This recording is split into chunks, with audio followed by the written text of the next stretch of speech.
দেখেন, আল্লাহ পাক হেদায়েত এবং বুঝ সবাইকে দিবেন না। আল্লাহ যে আপনাকে এই কথাগুলো শোনার তৌফিক দিচ্ছেন, বোঝার তৌফিক দিয়েছেন, আপনার কান পর্যন্ত পৌঁছে দিয়েছেন, আপনি সৌভাগ্যবান।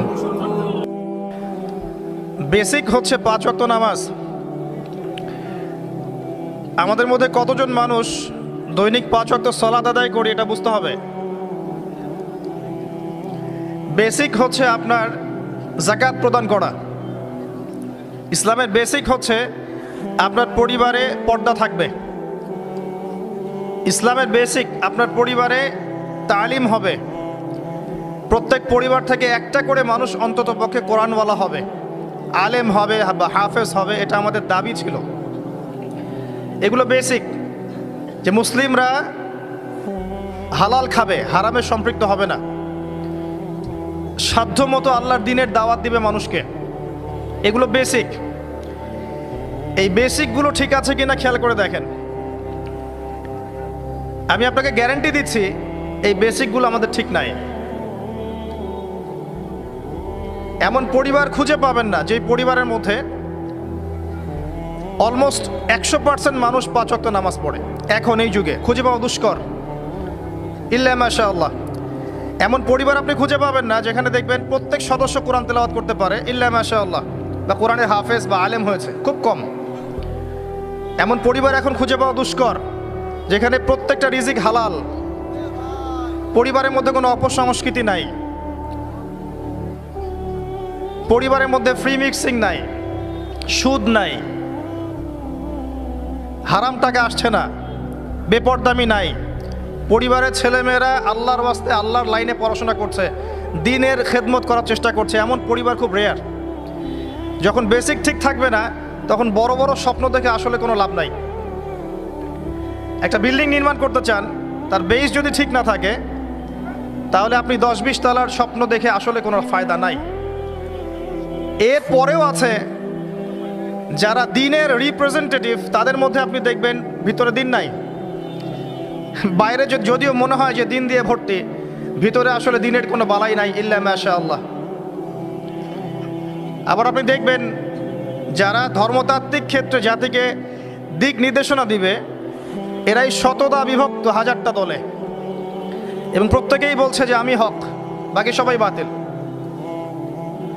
সিচুয়েশন খুব ক্রিটিক্যাল। এর উপরে আবার আছে সামাজিক অবক্ষয়, এর উপরে আবার আছে রাজনৈতিক সমস্যা, তার উপরে আবার আছে বৈশ্বিক ওয়ার্ল্ড অ্যাফেয়ার্সের প্রবলেম এবং ইকোনমিক স্যাংশন, অর্থনৈতিক দাসত্ব। সব মিলে বিশ্বের অবস্থা ভালো না। এখানে তৃপ্তির ঢেকুর তোলার কোনো সুযোগ নাই যে সব কিছু সুন্দরভাবে চলছে, আসলে তা নয়। এখন প্রথমত দৃষ্টিভঙ্গির কথা বলবো। দৃষ্টিভঙ্গি পরিবর্তন না করতে পারলে সমস্যা আছে। বাস্তবিক হন, প্র্যাকটিক্যালে মুসলিমদের অবস্থা আসলে ভালো না। এবং পুরো বিষয়ের রিয়েলিটি বুঝতে হলে আপনাকে খিদির আলাইহিস সালাম হতে হবে। এই ব্যক্তি আবার কে? খিদির আলাইহিস সালামকে পাবেন কোথায়? কোথায় আছে? সূরা কাহফে আছে। নবী মুসা আলাইহিস সালাম প্রশ্ন করছেন, নৌকাটা কেন ফুটা করলেন? নবী মুসা আলাইহিস সালাম প্রশ্ন করছেন, এই বাচ্চাটাকে কেন হত্যা করলেন? নবী মুসা আলাইহিস সালাম প্রশ্ন করছেন, দেয়ালটা কেন নির্মাণ করলেন? মুসা আলাইহিস সালাম বাইরের চোখ দিয়ে দেখছেন, তিনি ভিতরের কথা বুঝতে পারছেন না। কিন্তু খিদির আলাইহিস সালাম আল্লাহর নূর দিয়ে দেখছেন, তাই তিনি দূরদর্শিতার সাথে দেখতে পাচ্ছেন প্রতিটা ঘটনার পিছনের কারণ কি। যদি নৌকা ফুটা না করতেন তাহলে জলদস্যু নিয়ে যেত। যদি বাচ্চাটাকে হত্যা না করতেন, এই বাচ্চা বড় হয়ে অনেক বড় কাফের হতো। যদি এই দেয়াল নির্মাণ না করতেন, এই দেয়ালের নিচে রাখা সঞ্চিত সম্পদ এতিম বালকরা পেত না। ঘটনা কি পড়েছেন কখনো? এই ঘটনা কারা কারা পড়েছেন? হাত তোলেন দেখি। এই হচ্ছে বাস্তবতা, হাত নামান। এই ঘটনাটা একটা আপনাকে এপিস্টিমোলজি দিবে। এপিস্টিমোলজি মানে হচ্ছে জ্ঞানতাত্ত্বিক দর্শন। এটা একটা ফিলোসফিক্যাল থট, জ্ঞানতাত্ত্বিক দর্শন, এপিস্টিমোলজি, জ্ঞান তত্ত্ব। মুসা আলাইহিস সালাম বাইরের চোখ দিয়ে দেখছেন। এখনকার পুরো বিশ্বের এডুকেশনাল ফিলোসফিটা এরকমই, সবাই বাইরের চোখ দিয়ে দেখতে চায়। কিন্তু খিদির আলাইহিস সালাম ভিতরের চোখ দিয়ে দেখতেন। তিনি বুঝতে পেরেছেন কেন নৌকা ফুটা করতে হবে, কেন এই বাচ্চাকে হত্যা করতে হবে, আর কেন দেয়া দিনমার করতে হবে। এটা মূসা আলাইহিস সালাম বুঝতে পারেন নাই। অতএব এই বিশ্বে যদি আপনি প্রতিটা বিষয়ের সমাধান চান, সলিউশন ফাইন্ড আউট করতে চান, রিয়েলিটি বুঝতে চান, তাহলে আপনাকে এক চোখ দিয়ে দেখলে হবে না। শুধু বাইরের চোখ দিয়ে দেখলে আপনি সব বুঝতে পারবেন না, ফুল স্টপ। শুধু বাইরের চোখ দিয়ে দেখলে আপনি সব বুঝতে পারবেন না। আই রিপিট, শুধু বাইরের চোখ দিয়ে দেখলে আপনি সব বুঝতে পারবেন না। আপনাকে আল্লাহর নূর দিয়ে দেখতে হবে, আল্লাহর কলব, আপনার জাগ্রত কলব দিয়ে দেখতে হবে, যেমনটা খিদির আলাইহিস সালাম করেছেন।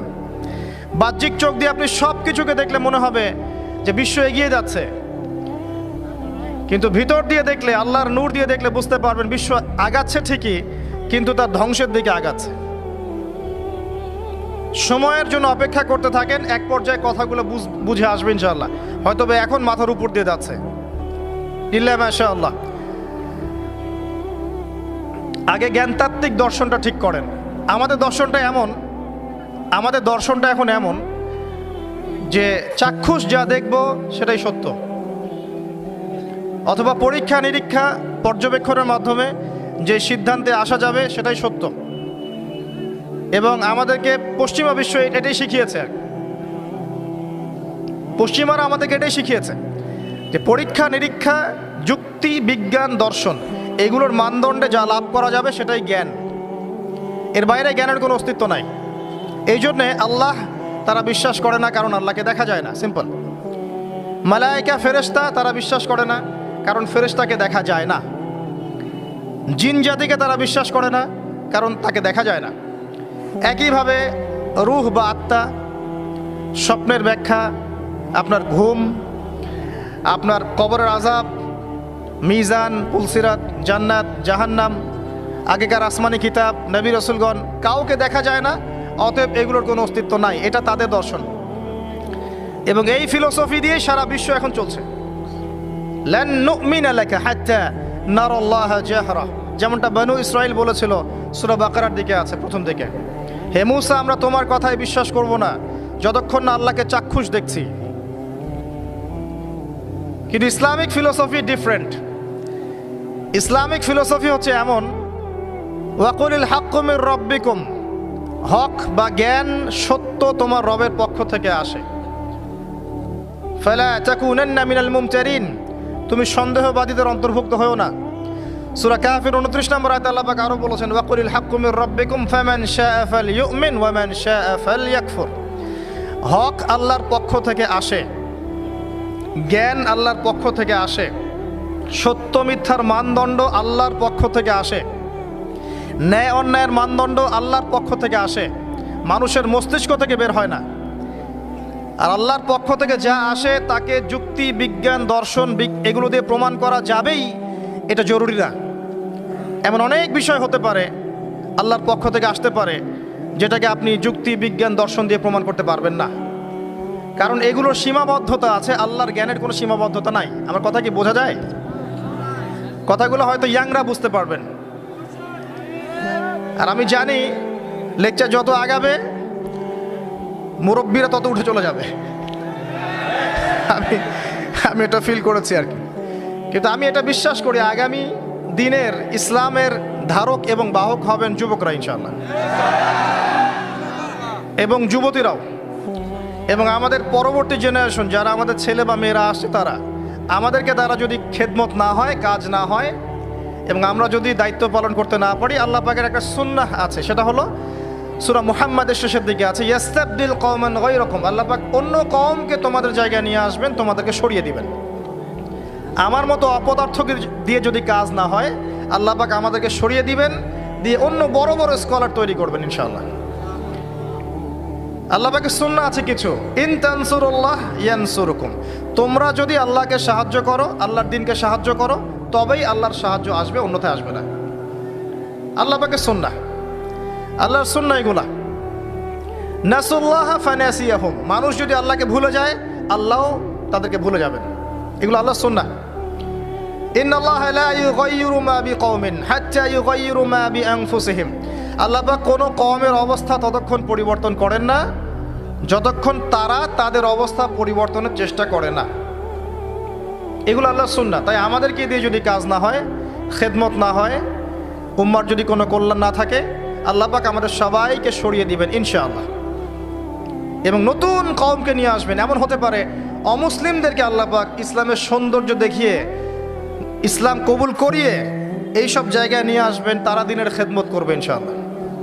কারণ আমরা আগাছা, নিজেকে দিয়ে বুঝতে পারছি, মানুষের দিকে চোখ তোলার, আঙ্গুল তোলার দরকার নাই, নিজেকে দিয়ে বুঝতে পারছি আমরা সবাই আগাছা। আল্লাহ পাক সূরা আরাফের 179 নম্বর আয়াতে বলেছেন, ওয়ালাকাদ যারানা লিজাহান্নামা কাসীরাম মিনাল জিন্নি ওয়াল ইনস, প্রচুর জিন আর মানুষকে দিয়ে আমি জাহান্নাম পূর্ণ করব। খুশি হচ্ছেন? প্রচুর জিন আর মানুষকে দিয়ে আমি জাহান্নাম পূর্ণ করব। কি অপরাধ ছিল? লাহুম কুলুবুন লা ইয়াফকাহুনা বিহা, কলব দিয়েছিলাম উপলব্ধি করতো না। ওয়ালাহুম আযানুন লা ইয়াসমাউনা বিহা, কান দিয়েছিলাম শুনতো না। ওয়ালাহুম আ'য়ুনুন লা ইউবসিরুনা বিহা, চোখ দিয়েছিলাম দেখতো না। উলাইকা কাল আনআম, উলাইকা কাল আনআম, উলাইকা কাল আনআম, এরা হচ্ছে গবাদি পশুর মতো। দে আর জাস্ট লাইক ক্যাটলস, গবাদি পশুর মতো। বাল হুম আদল, বরং তার চাইতেও এরা নিকৃষ্ট। ওয়া উলাইকা হুমুল গাফিলুন, এরা হচ্ছে গাফেল সম্প্রদায়। নিজেকে এমনই মনে হয়, হৃদয় দিয়েছেন আল্লাহ পাক, হয়তো বুঝতে পারছি না। আল্লাহ পাক কান দিয়েছেন, শুনি না। চোখ দিয়েছেন আল্লাহ পাক, দেখি না। কোন চোখ? বাইরের চোখ তো আবু জেহেলেরও ছিল না? তা আবু জেহেল দেখতে পারলো না কেন? সত্য কোনটা? তার কোন চোখ অন্ধ ছিল? হৃদয়ের চোখ। আলী রাদিয়াল্লাহু আনহু আর আবু জেহেল, দুইজনকে আপনি চোখের ডাক্তারের কাছে পাঠান, চোখ টেস্ট করান, দেখবেন দুজনের বাইরের চোখ মাশাআল্লাহ 6 পারফেক্ট চোখ। এখন আবু জেহেলের কোন চোখটা অন্ধ, যে কারণে সে আলী রাদিয়াল্লাহু আনহুর মতো সত্যকে চিনতে পারলো না? উত্তর দেন। হৃদয়ের চোখ। আল্লাহ পাক এই চোখের কথা বলেছেন, ওয়ালাহুম আ'য়ুনুন লা ইউবসিরুনা বিহা, চোখ দিয়েছিলাম দেখে নাই। তারা গবাদি পশুর মতো, বরং তার চাইতেও নিকৃষ্ট। 5 বার আজানের ডাক হচ্ছে হাইয়া আলাস সালাহ, এক ওয়াক্ত নামাজ জামাতের সাথে পড়বে না, আপনি কি একে গবাদি পশুর চেয়ে বেশি মনে করেন? নিসাব পরিমাণ সম্পদ হচ্ছে বছরের পর বছর, একদিনও যাকাত দেয় নাই, আপনি কি তাকে পশুর চেয়ে বেশি মনে করেন? সুযোগ পেলেই সুদ খাবে, ঘুষ খাবে, দুর্নীতি করবে, জিনা করবে, ব্যভিচার করবে, আপনি কি তাকে মনে করেন সে পশুর চেয়ে বেটার?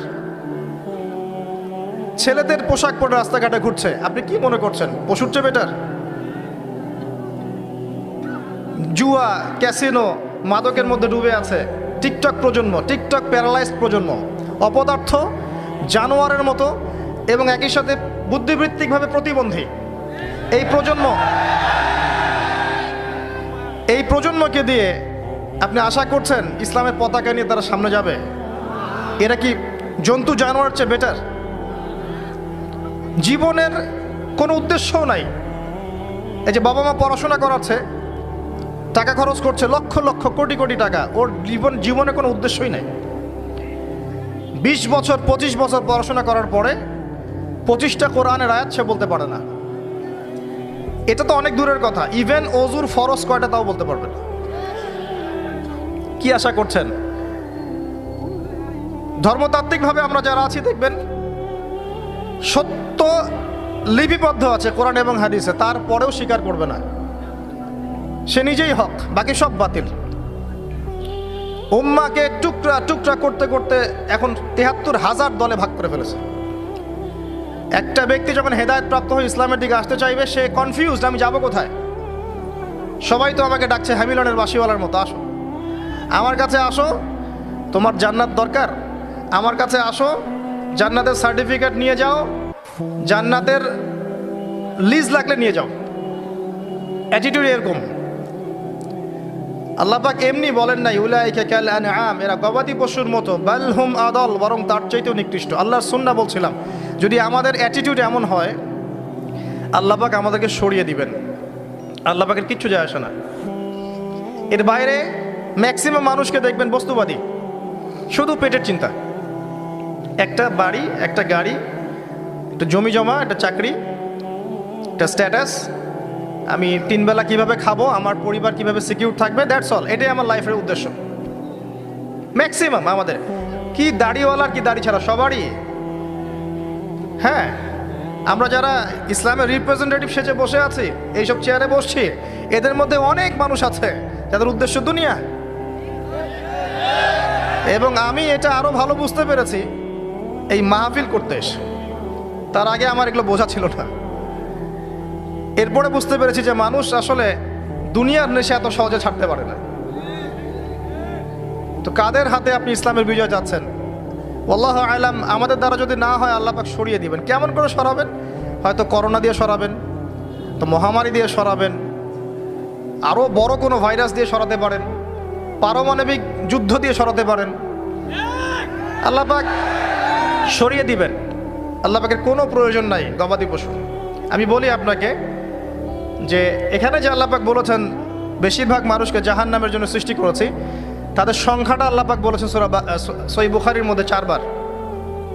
আল্লাহ পাক বলছেন আদম আলাইহিস সালামকে ডাকা হবে কিয়ামতের মাঠে, তাকে বলা হবে তোমার সন্তানদের মধ্য থেকে জাহান্নামীদেরকে আলাদা করে দাও। আদম আলাইহিস সালাম বলবেন কতজন হে আল্লাহ? আল্লাহ রাব্বুল আলামিন তাকে জানাবেন প্রত্যেক হাজারে, listen to me very carefully, প্রত্যেক হাজারে 999 জনকে জাহান্নামের জন্য আলাদা করে দাও। নাউযুবিল্লাহ। এটা রাসূল সাল্লাল্লাহু আলাইহি ওয়াসাল্লামের সেই হাদিসের সাথেও মিলে যায় যে আমার উম্মাহ 73 দলে ভাগ হয়ে যাবে, যার মধ্যে একটা মাত্র দল জান্নাতে যাবে। মা আনা আলাইহি ওয়া আসহাবি, আমি যার উপরে আছি, আমার সাহাবীরা যার উপরে আছে। আর যারা দলে দলে বিভক্ত হয়েছে তারা সবাই এই হাদিসটা দিয়েই বিভক্ত হয়েছে। কি বুঝলেন? জান্নাতের লিজ লাগলে নিয়ে যাও, আমার কাছে জান্নাতের ডিলারশিপ আছে, ভাবখানে এরকম। কোনো কোনো ক্ষেত্রে আমরা আবার মানুষকে সহি করতে করতে করতে সহি ভুল পথেও নিয়ে গেছে। এখানেও সমস্যা আছে, চতুর্দিক থেকে সমস্যা। আপনার ধর্মতাত্ত্বিক দৃষ্টিভঙ্গি দেখেন, পরিবারকে দেখেন, সমাজকে দেখেন, বিশ্বকে দেখেন, প্রতিটা সেক্টরে আপনি দেখবেন অর্থনীতি, যে ফিতনাময় পরিবেশে আপনি বাস করছেন। এখানে বসে যদি তৃপ্তির ঢেকুর তোলেন যে আমার সব ঠিক আছে, ইনশাল্লাহ আমি মরলেই জান্নাতের সার্টিফিকেট পেয়ে যাব, আমি বিনয়ের সাথে বলবো যে এটা ভুল হচ্ছে, এই চিন্তাটা ভুল হচ্ছে। কিছু প্র্যাকটিক্যাল কাজ আগে করা দরকার ছিল, আমাদের দরকার। তার মধ্যে প্রথমটা হচ্ছে জ্ঞান অর্জন করা। মুসলিম যুবকদের এখন প্রথম কাজ জ্ঞান অর্জন করা। বড় বড় চিন্তা পরে, আগে জ্ঞান অর্জন করেন। ইকরা বিসমি রাব্বিকাল্লাযী খালাক, এই আয়াতের উপর আমল করেন। কি জ্ঞান অর্জন করবেন? যারা মাদ্রাসা লাইনে পড়ছেন পড়তে থাকেন, যারা জেনারেল লাইনে পড়ছেন পড়তে থাকেন। উভয় দিকের যে মেরুকরণ আছে, এটাকে আপনাকে হারমোনিয়াসলি কানেক্ট করতে হবে। যেমন কিছু সাবজেক্ট আপনাকে পড়তে হবে, আপনি মাদ্রাসা লাইনেই পড়েন আর জেনারেল লাইনেই পড়েন। প্রথম সাবজেক্ট হচ্ছে আল কোরআন, এর উপরে কোনো জ্ঞান নাই। আল কোরআন, আল কোরআনের মধ্যে আবার কিছু কাজ আছে। আল কোরআনের প্রথমত তেলাওয়াত শিখতে হবে এবং নিয়মিত তেলাওয়াত করতে হবে। আপনি যদি আল কোরআনে নিয়মিত তেলাওয়াত করেন, আপনাকে কেউ বাধা দিবে? আমরা অনেক সময় আঙ্গুল তুলে রাখি উপরের দিকে, কিন্তু যে কাজগুলো আমরা করতে পারি সেগুলোই করি না।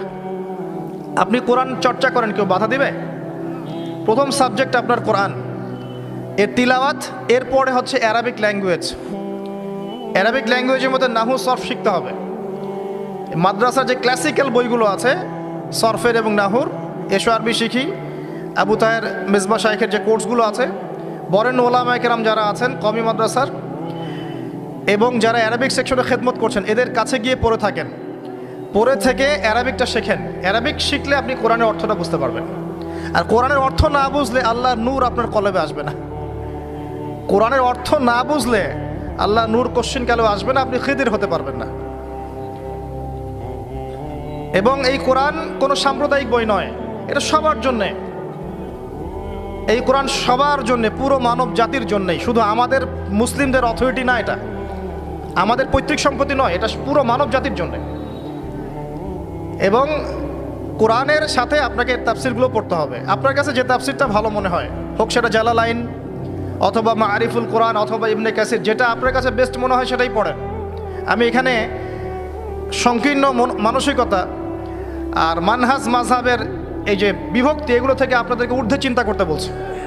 এগুলো ঊর্ধ্বে ওঠেন, আপনি পরিপূর্ণ জ্ঞান পাবেন ইনশাআল্লাহ।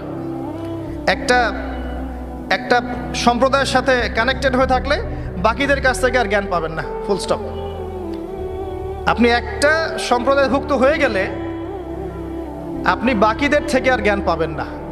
আপনার কাছে মনে হবে এটাই চূড়ান্ত হক, এর বাইরে কোনো হক নাই। কিন্তু আপনি যদি নিশ্চয়ই বিমানে চড়েছেন কখনো, যদি আপনি ফ্লাই করে থাকেন উপর থেকে জমিনটাকে দেখতে যেমন লাগে, আপনি আকাশে আছেন, এখন জমিনটাকে দেখেন কেমন লাগে, আপনাকে ওই জায়গা থেকে চিন্তা করতে হবে। আপনি সবার উপরে ওঠেন, বাহির থেকে সব কিছুকে দেখেন, তাহলে আপনি বুঝতে পারবেন কার মধ্যে কি আছে। আপনার চোখের সামনে পর্দা পড়ে যাবে। কথা কি বুঝতে পারেন? আল্লাহ বোঝার তৌফিক দান করুক। কোরআন শেখেন, তাফসীর পড়েন, আপনি ফিকহি বিষয় উদার হয়ে যান। এখানে কোনো সংকীর্ণতার অবকাশ নাই।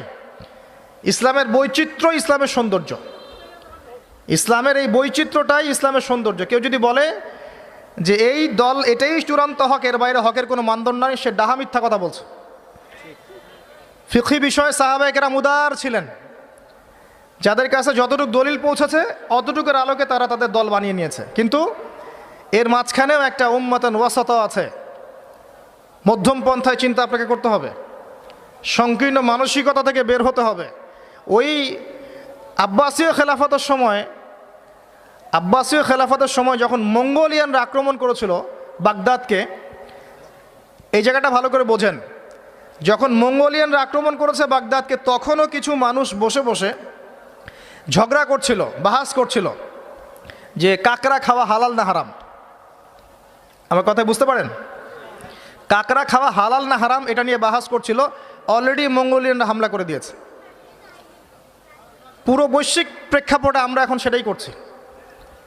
পুরো বিশ্বের প্রেক্ষাপটে মুসলিমদের যে অবস্থা, এখন আমরা অভ্যন্তরীণভাবে এটাই করছি। কে হাত কোথায় বাঁধবেন, কে কোথায় পায়ে পা লাগাবেন কি লাগাবেন না, আস্তে আমিন বলবেন না জোরে বলবেন, তারাবির নামাজ সামনে তো আরেকটা বাহাস আসবে, 20 পড়বেন না 8 পড়বেন, ঈদের নামাজ কত তাকবীরে পড়বেন ইত্যাদি। যে মাসআলাগুলোকে নিয়ে সাহাবায়ে কেরামের যুগ থেকে শুরু করে ইখতিলাফ চলে আসছে, এগুলো নিয়ে আমরা কিয়ামত পর্যন্ত ইখতিলাফ করতেই থাকবো। বলেন ঠিক, তাই না? এটাই করছি আমরা। এবং সারা বিশ্বের প্রেক্ষাপটে আমাদেরকে আজকে চতুর্দিক থেকে গলার মধ্যে রশি পেঁচিয়ে টান দেয়া হয়ে গেছে, খালি ফাঁসির কাজটা ঝোলা বাকি এখন আমাদের। উদাহরণটা এভাবে দিতে পারি আমি, যারা বোঝার তারা বুঝবেন ইনশাআল্লাহ। সমুদ্রের ধারে দাঁড়িয়েছেন কখনো? অনেকে দাঁড়িয়েছেন, ওখানে কিছু চোরাবালি থাকে, আছে চোরাবালি আছে। এই চোরাবালিতে কেউ যদি ডুবে যায়, দেখা যায় যে আস্তে আস্তে তার হাঁটু, তারপরে তার কোমর, তারপর বুক আস্তে আস্তে ডুবতে থাকে। আমাদের অবস্থাটা এখন এমন হয়েছে যে প্রথমে আমাদের উম্মাহ, এই দেহটা একটা চোরাবালিতে পড়েছিল, পরে তার প্রথমত টাকনু পর্যন্ত ডুবেছে। সে হাত পা ছোড়াছড়ি করছে, আমাকে বাঁচাও, আমাকে উঠাও। চারপাশে উম্মার অনুসারী মানুষরা ছিলেন, তারা বলছে নড়াচড়া করবেন না, নড়াচড়া করবেন না, নড়াচড়া করলে আরও ডুবে যাবেন, ওইভাবে থাকেন। উম্মাহ বেচারা এভাবেই ছিল। তারপর আস্তে আস্তে আস্তে আস্তে তার হাঁটু পর্যন্ত ডুবে গেল। সে অস্থির হয়ে ছটফট করছে, আমাকে বের করো, আমাকে বের করো, আমি ডুবে যাচ্ছি। আশপাশের মানুষ বলছে রিল্যাক্স, নড়াচড়া করবেন না, নড়াচড়া করলে আপনি ডুবে যাবেন। এভাবে আস্তে আস্তে কোমর, আস্তে আস্তে বুক, এখন গলা পর্যন্ত ডুবে গেছে। এখনও উম্মাহ চিৎকার করছে, আমাকে বের করো, আমাকে বের করো, আমি ডুবে যাচ্ছি। আশপাশের মুসলিমরা বলছে নড়াচড়া করতে যায় না, নড়াচড়া করতে যায় না, ওইটাও ডুবে যাবে। কে টেনে তুলবে একে? এখন যারা আশপাশে আছে এই দুরবস্থায় এবং এই দায়িত্ব পালন করে নাই, আল্লাহ পাক অচিরে তাদেরকে সরিয়ে দিবেন ইনশাআল্লাহ, কোনো সন্দেহ নাই। নতুন কোনো কওম আসবে ইনশাআল্লাহ, নতুন কোনো প্রজন্ম আসবে ইনশাআল্লাহ, যারা এই উম্মাহটাকে আবার তুলবে ইনশাআল্লাহ তাআলা। এবং আমরা জানি, আমরা আখিরুজ্জামান স্টাডি করে দেখেছি যে বিশ্বের সামনে এমন সময় আসবে যখন ঈসা ইবনে মারিয়ামকে আল্লাহ পাক নামাবেন, এবং এই বিষয়ে কোনো সন্দেহ নাই। আর ন্যাটো যদি চেষ্টা করে তাকে থামাতে পারবে না। কথা বুঝতে পারেন নাই? পৃথিবীর কোনো শক্তি তাকে আটকাতে পারবে না। আল্লাহ পাক এটা বলে দিয়েছেন, সিরিয়ার দামেস্কের সাদা মিনারের উপরে 2 জন ফেরেশতার কাঁধে ভর করে ঈসা ইবনে মারইয়ামকে আল্লাহ পাক পাঠাবেন। হাদিসে এভাবে এসেছে, তার চুলগুলো ছিল ব্রাউন কালার এবং অনেক কাত পর্যন্ত লম্বা। চুলগুলো দিয়ে টপ টপ করে পানি পড়তে থাকবে, দেখে মনে হবে মুক্তা ঝরে পড়ছে। এত স্পেসিফিকলি কোন কিতাবে বলা থাকতে পারে, কোন রিলিজিয়নের মধ্যে থাকতে পারে ইসলাম ছাড়া? ইসলামই তো সেই রিলিজিয়ন যেখানে আপনি হায়েজ নিফাসের মাসআলা পাবেন, পররাষ্ট্রনীতিও পাবেন। অন্য কোথাও আছে? ঈসা ইবনে মারইয়ামের চুল দিয়ে টপ টপ করে পানি পড়তে থাকবে, এটা পর্যন্ত বলা আছে। এবং আল্লাহ পাক বলেছেন, তার রাসূলের মাধ্যমে জানিয়েছেন সাল্লাল্লাহু আলাইহি ওয়াসাল্লাম, যে ঈসা ইবনে মারইয়াম প্যালেস্টাইনের বাবেলুদ নামক জায়গায় মাসিহুদ দাজ্জালকে হত্যা করবে ইনশাআল্লাহ। এবং এখান থেকে, ওই জেরুজালেম থেকে তিনি পুরো বিশ্বে ইসলামী খেলাফা বাস্তবায়ন করবেন। এটা কত বছর পর? এটা ননসেন্স প্রশ্ন। এটা কত বছর পর? এই প্রশ্নটা হচ্ছে এমন প্রশ্ন যে আদম আলাইহিস সালাম আর হাওয়া আলাইহিস সালাম যে গাছের ফল খেয়েছিলেন, ওই গাছের নাম কি? এই প্রশ্ন যেমন ভিত্তিহীন, ননসেন্স প্রশ্ন, এরকমই ননসেন্স প্রশ্ন হচ্ছে কত বছর পর এটা হবে। এটা দিয়ে আপনার কি দরকার? কত বছর পর হবে এ দিয়ে আপনি কি করবেন? আমি কি করব? কারণ আমরা তো অপদার্থ, আগাছা, আমাদের সাথে এগুলো সাথে কি? আমাদের তো বেসিকই ঠিক নাই। ঈসা ইবনে মারইয়াম এর হাতে আল্লাহ রাব্বুল আলামিন 40 বছর পৃথিবীর খেলাফা রাখবেন ইনশাআল্লাহ তাআলা।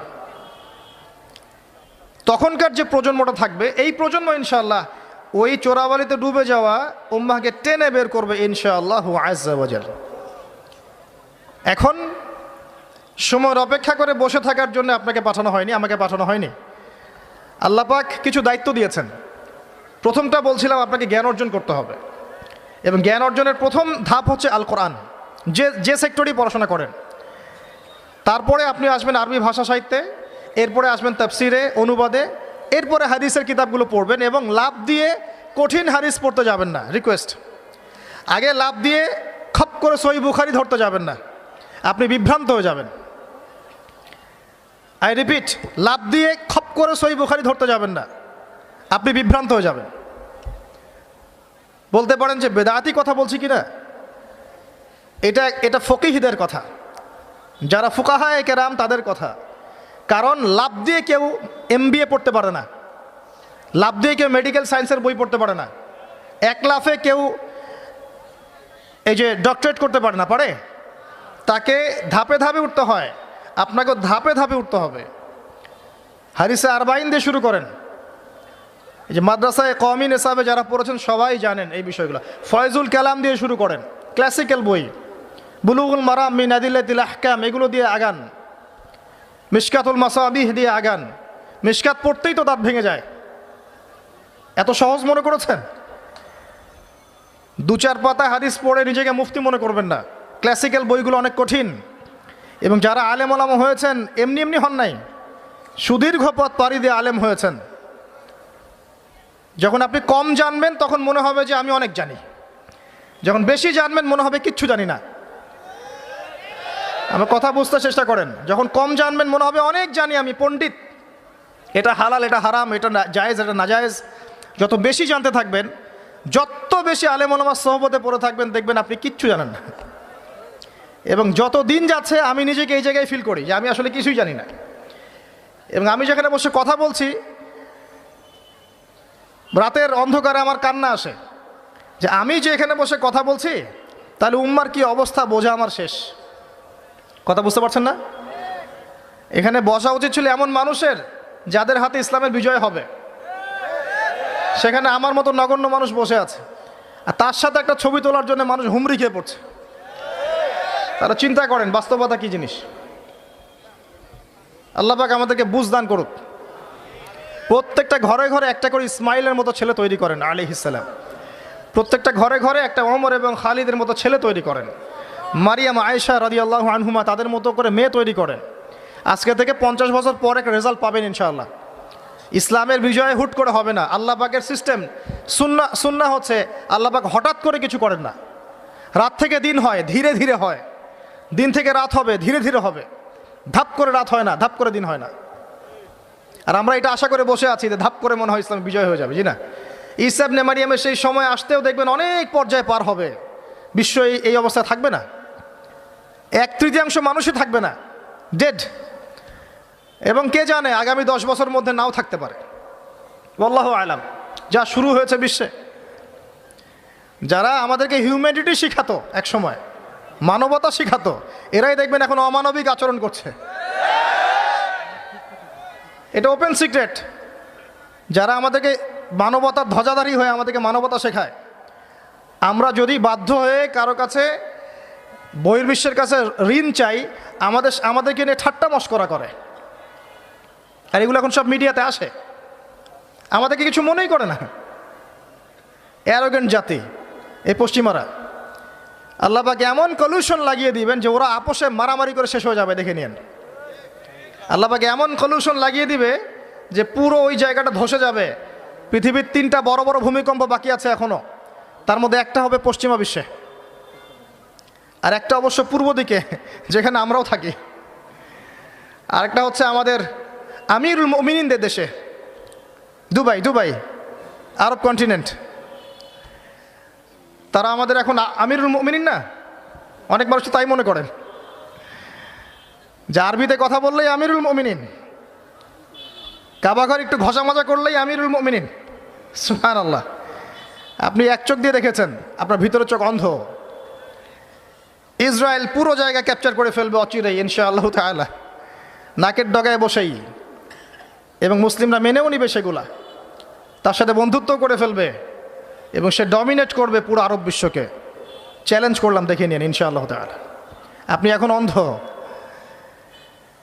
ইমামুল মাহদি যখন আসবে তখন দেখবেন তার উপরেই চাপ সৃষ্টি করা হবে। ইমামুল মাহদিকে নিঃসন্দেহে সন্ত্রাসী বলা হবে যদি ওই সময় মিডিয়াগুলো থাকে, এবং মুসলিমরাই এগুলো ঢোল পিটাবে, দেখে নিন। এক শ্রেণীর মুসলিম বের হয়ে যাবে তখনও, যখন বলবে যে ইমামুল মাহদি খারেজি, এটাও বলবে। অপেক্ষা করতে থাকেন, জ্ঞান অর্জন করেন প্রিয় ভাই। হাদিসের কিতাবের কথা বলছিলাম, আগে বড় জায়গায় যায় না, মিশকাত শেষ করেন, আস্তে আস্তে ইবনে মাজাহ যান, তিরমিজিতে যান, আবু দাউদ পড়েন, নাসাই পড়েন, পরে যান বুখারী মুসলিমে। তখন গিয়ে ইনশাআল্লাহ আপনি বুঝতে পারবেন। আর এই পড়াশোনা করবেন কোথায়? একা একা? বাজার থেকে যাব, পাবলিকেশন থেকে বই কিনবো, আরবি এবারত জবরজেদ পেশ দিয়ে আছে, পড়বো, বাংলা অনুবাদ পড়বো, মুফতি হয়ে যাবো, তাই নাকি? শুকরান। কে বলেছেন কথাটা?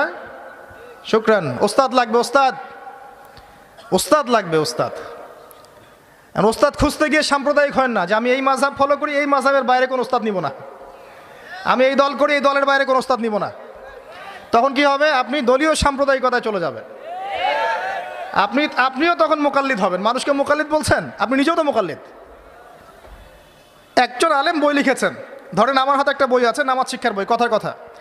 তো এখন এই বইটার মধ্যে তিনি কিছু দলিল দিয়েছেন, রেফারেন্স দিয়েছেন, নামাজকে সাবিত করেছেন, আপনি এখন সেটা ফলো করছেন। হাদিসের নাম্বারগুলো দেওয়া আছে, আপনি ফলো করছেন। ফলো করে বলছেন আমি গায়রে মুকাল্লিদ, তোমরা সবাই মুকাল্লিদ। এই যে বইটা তিনি লিখলেন, আপনি তো লেখককে ফলো করছেন, লেখক যা লিখেছেন তাই ফলো করছেন। তো অবশ্যই আপনিও তার মাযহাব মেনেছেন, তার মতকে মানেন নাই? মেনেছেন। নাকি আপনি প্রত্যেকটা হাদিসকে যাচাই বাছাই করে দেখেছেন কোনটা সহিহ কোনটা জয়ীফ? দেখেছেন? তাহলে আপনি তার মত মেনেছেন, আর মত তো মানতেই হচ্ছে। এই মতটুকু না মানলে তো আমি দিন বুঝতেই পারবো না। পারবো? আমরা কি সবাই স্কলার, মুস্তাহিদ? আমরা কি সবাই ইস্তেহাদ করার যোগ্যতা রাখি? তাহলে নিঃসন্দেহে এমন মানুষের কাছে যেতেই হবে যিনি ইস্তেহাদ করার যোগ্যতা রাখেন। তিনি যখন গবেষণা করে একটা ফতোয়া দিবেন, আমি সেই ফতোয়াটাকে সর্বোচ্চ আমার সাধ্যমতো মেলানোর চেষ্টা করতে পারি, এবং অন্যান্য আলেমদের কাছে শরণাপন্ন হতে পারি যে আপনারা এটার ব্যাপারে কী মত দিচ্ছেন। কিন্তু আমাকে তো সাধারণ মানুষ হিসেবে আলেম ওলামার কাছে যেতেই হচ্ছে এবং মাযহাব মানতেই হচ্ছে। বিষয়টা এমন নয় যে আমি সরাসরি কোরআন সুন্নাহকে মানতে পারি কি? কোরআন এবং সুন্নাহর প্রত্যেকটা জিনিস বোঝার সরাসরি যোগ্যতা আমার আছে? যদি না থাকে তাহলে মাধ্যম লাগে না? এই মাধ্যমটা কি নাজায়েজ? এই জায়গায় তো আমরা সমস্যায় ভুগছি। নিজে নিজে পণ্ডিত হয়ে যাই, আর নিজে নিজে বিভিন্ন দল উপদল খুলে বসে থাকি, মানুষকেও আহ্বান করতে থাকি, আর যে আমার আহ্বানে সাড়া দেয় না তাকে বলে দেয় তুমি খারেজি। আল্লাহ পাক আমাদেরকে বোঝার তৌফিক দান করুন। উস্তাদ লাগবে, উস্তাদ। তৃতীয় জিনিসটা হচ্ছে আপনি পড়াশোনা করবেন আলেম ওলামার সোহবতে গিয়ে, এবং এই পড়াশোনাটা একা একা করতে পারবেন না। আপনি তাদের কাছে যাবেন, আরবির ক্লাসিক্যাল বইগুলো পড়বেন। এটা শুধু পড়ার জন্যে নয়, বরং তাদের সোহবতে থেকে, চরিত্র থেকে জ্ঞান শেখার জন্যে। আমার কথাটা বোঝার চেষ্টা করেন। আপনি যখন একটা মানুষের সাথে ওঠা বসা করবেন, তার চরিত্র দেখে আপনি সুন্নত শিখতে পারবেন। রাসূলুল্লাহ সাল্লাল্লাহু আলাইহি ওয়াসাল্লাম এমনভাবে কি ইসলাম শিখিয়েছিলেন? একটা কাগজের মধ্যে সূরা লিখে দিলেন, বাসায় যাও পড়ে নিও। সাহাবীদেরকে এমনভাবে শিখিয়েছেন? সাহাবায়ে কেরাম কোরআন সুন্নাহ তার সোহবতে এসে শিখেছেন, তাকে দেখে শিখেছেন। কেমন করে তিনি কথা বলেন, কেমন করে ওঠেন, কেমন করে বসেন, কেমন করে চিন্তা করেন, কিভাবে তিনি ঘোড়সাওয়ার হন, বাসায় কি করেন, নামাজ কেমন করে পড়েন, প্রতিটা বিষয়